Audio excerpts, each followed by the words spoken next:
दोस्तों नमस्कार। हमारे चैनल में आप सभी का स्वागत है। मैं गाने जा रही हूँ नाच गीत। आप लोग को जैसा लगे कमेंट करके ज़रूर बताना। हमारे चैनल को लाइक सब्सक्राइब जरूर करना। हे राजा मिले नीरा मोहिया मैं काऊ करूँ, सैया मिले नीरा मोहिया मैं काऊ करूँ।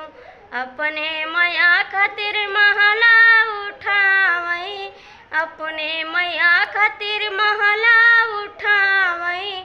हमका टूटही झोपड़िया मैं काऊ करूँ, हमका टूटही झोपड़िया मैं काऊ करूँ। सैया मिले नीर मोहिया मैं काऊ करूँ, राजा मिले नीर मोहिया मैं काऊ करूँ।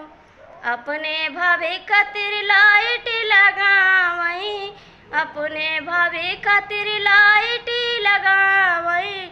हमारे घरी अंधियरिया मैं काऊ करूँ, हमारे घरे अंधियरिया मैं काऊ करूँ।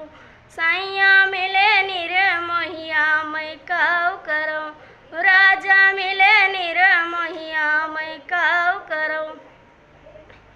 अपने बहिनी खातिर डोला सजावई, अपने बहिनी खातिर डोला सजावई। हमका फटही लुगरिया मैं काऊ करूँ, हमका फटही लुगरिया मैं काऊ करूँ। सैया मिले नीर मोहिया मैं काऊ करूँ, राजा मिले नीर मोहिया मैं काऊ करूँ। सौतीन खातिर राजा होटल देखावई, सौतीन खातिर राजा होटल खोलावई।